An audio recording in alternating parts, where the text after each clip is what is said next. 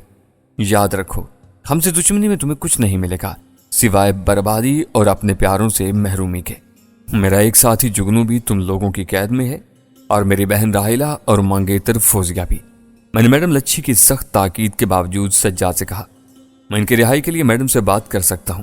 سجاد بولا۔ مجھے اس کے لہجے سے سخت منافقت کی بو آتی محسوس ہوئی۔ پھر میں بات کو ختم کرنے کی غرض سے بولا، تم کسی معاملہ داری کی بات کر رہے تھے، میں اسی بات کا منتظر ہوں۔ ہاں، سجاد بیگ نے گہری سانس لی۔ یوں تو ہمارے تقریباً سبھی ساتھی تم نے ختم کر ڈالے ہیں، مگر شکرا نامی ہمارا ایک آدمی اب بھی تمہاری قید میں ہے۔ اس کی بخیر و عافیت واپسی کا بندوبست تمہیں کرنا پڑے گا۔ مجھے اس کی بات پر اندر سے تسلی ہوئی کہ ان لوگوں نے دوبارہ کلب کی عمارت پر شب خون نہیں مارا تھا، ورنہ نہ صرف ان کا ایک خطرناک اور تباہ کن ساتھی شکرا آزاد ہو چکا ہوتا، بلکہ پرویز سمیت وہاں مقیم اماں اور چمبیلی کی جانیں بھی خطرے سے دو چار ہو جاتی۔ کیا خبر انہوں نے اپنی پہلی ناکامی کے بعد وہاں دوسری بار بھی ہلہ بولا ہو، لیکن پرویز نے اپنی ہوشیاری اور چالاکی سے حالات پر قابو پا لیا ہو، یا ان لوگوں کے ہتھے نہ خود اور نہ ہی دوسروں کو چڑھنے دیا ہو۔ یوں یہ حملہ بھی ناکامی سے دو چار ہوا ہو۔ کم از کم اس وقت ان لوگوں کی برہمی اور جھلاٹ سے یہی ظاہر ہو رہا تھا۔ تبھی یہ بات میرے ذہن میں ابھری کہ اگر ایسا ہوا ہی تھا تو پرویز کو جوجی کی لک آفٹر کے لیے میں نے اسپتال بلوایا تھا۔ ایسی بات ہوتی تو پرویز مجھ سے ذکر تو کرتا۔ یہ بھی ممکن تھا کہ بعد میں یہ سب ہوا ہو، مگر اتنی جلدی کچھ الجھن درمیان میں تھی، اس کا عقدہ آگے چل کر ہی کھل سکتا تھا۔ زبیر اور کبیر الگ میرے لیے ایک معمہ بنے ہوئے تھے، جنہیں میں نے کالی حویلی سے میڈم لچھی اور ان کے گورے مہمانوں کے تعاقب میں روانہ کیا تھا۔ اب نہ جانے وہ دونوں کدھر غائب ہو چکے تھے۔ بدلے میں مجھے میرے تینوں ساتھی چاہیے ہوں گے۔ میں نے بھی سودے بازی کی بات کر ڈالی۔ بکواس بند کرو اپنی، میڈم لچھی پھر غائز آلود لہجے میں مجھے گھور کر بولی۔ اس کا ڈائن جیسا سیاہ روح اور بدہیت چہرہ تیش کی سرخی تلے اور بھی بھیانک اور مکروہ نظر آنے لگا تھا۔ میں نے اس پاگل اور دیوانی چڑیل کو پھر نظر انداز کرتے ہوئے سنجیدگی سے سجاد بیگ سے کہا، کیا ایسے ماحول میں کسی معاملہ داری کی بات ہو سکتی ہے؟ سجاد نے میڈم لچھی کی طرف دیکھا اور ہولے سے اس سے کچھ کہا، پھر مجھ سے مخاطب ہو کر ذرا سخت لہجہ اختیار کیا۔ تم بھی ہم سے ذرا اپنی اوقات میں رہتے ہوئے بات کرو، مت بھولو کہ تمہیں اس وقت ہمارے رحم و کرم پر ہو۔ اس کی بات سن کر میں نے بھی زہریلے لہجے میں کہا، پھر تمہیں بات کرنے کی کیا ضرورت ہے؟ تشدد کر کے میرے منہ سے اپنے ساتھی شکرا کے بارے میں اگلوا لو۔ میرے زہریلے طنز پر اس کے جبڑے اندرونی ابال تلے بھنج گئے۔ وہ غراتا ہوا بولا، رسی جل گئی مگر بل نہیں گئے، ہم یہ بھی کر سکتے ہیں بس حد شوق۔ میں نے بے پرواہ انداز میں کندھے اچکا دیے۔ میڈم لچھی کو میرا یہ دلیرانہ انداز سخت تکلیف دے رہا تھا۔ سجاد بیگ بھی اس بار آپے سے باہر ہو گیا اور ایک دم اٹھ کھڑا ہوا اور اپنی جیب سے ایک لمبی نال والا پستول نکال کر مجھ پر تان لکھا۔ اس کا چہرہ اس وقت لال بھبوکا ہو کر مسخ ہو گیا تھا۔ میں تم پر تشدد کرنے میں وقت ہرگز ضائع نہیں کروں گا، تمہیں اسی وقت گولی مار دوں گا، کہتے ہوئے اس نے فائر کر ڈالا۔ یہ حملہ میرے لیے اچانک تھا، مجھے اس کی توقع کم ہی تھی۔ گولی میرے دائیں بازو پر لگی اور آر پار ہو گئی۔ میرے حلق سے کرب انگیز کراہ خارج ہوئی اور میں کرسی سمیت عقب میں الٹ کر فرش پر گرا۔ باقی دو حواریوں نے بھی اپنی جیبوں سے پستول نکال کر مجھ پر تان لیے تھے۔ میڈم لچھی کے چہرے پر زہر خن مسکراہٹ نمودار ہوئی، شاید اس کی خواہش کے عین مطابق یہ عمل ہوا تھا۔ مجھے یوں لگا جیسے میرے بازو میں کسی نے گرم سلاخ اتار دی ہو۔ زخم سے خون بھل بھل بہنا شروع ہو گیا۔ درد اور جلن کے احساس تلے میرے چہرے پر کرب انگیزی طاری ہونے لگی۔ میں نے تکلیف کو سہنے کی کوشش میں ہونٹ بھینچ لیے۔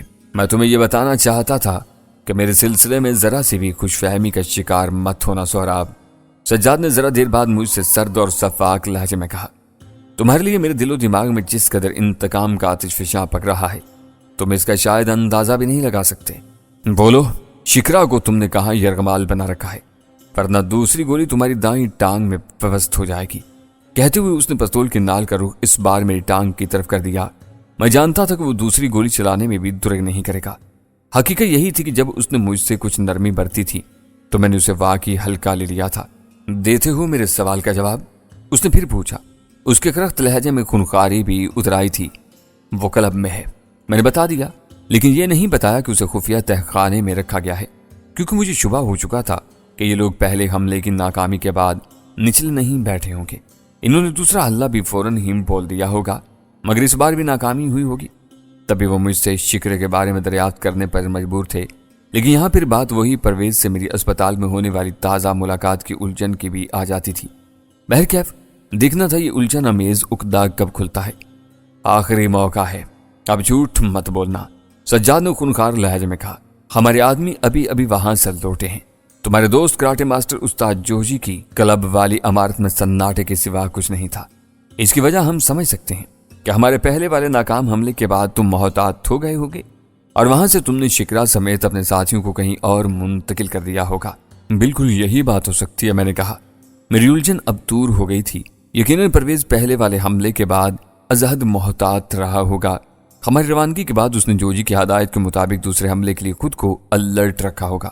تو پھر میں خود کالی حویلی اپنے ساتھیوں کی تلاش میں گیا ہوا تھا۔ اس کا تو تم سب کو علم ہے، میں نے قدرے چالاکی سے جواب دیا۔ ساتھ ہی مجھے ڈر بھی تھا کہ یہ کم وقت کہیں دوبارہ مجھ پر فائر نہ کر دے۔ میں انصفاق لوگوں کے نرغے میں تھا اور میرا اس طرح بے بسی کے ساتھ زخمی ہوتے رہنا میرے حق میں بہرحال اچھا نہیں ہوتا۔ سجاد بیگ کو میری یہ توجیہ کسی حد تک بامانی لگی۔ وہ سوچنے لگا، اس کا مطلب ہے کہ اب تم ہمارے کام کے نہیں رہے۔ سجاد جیسے خود سے بولا۔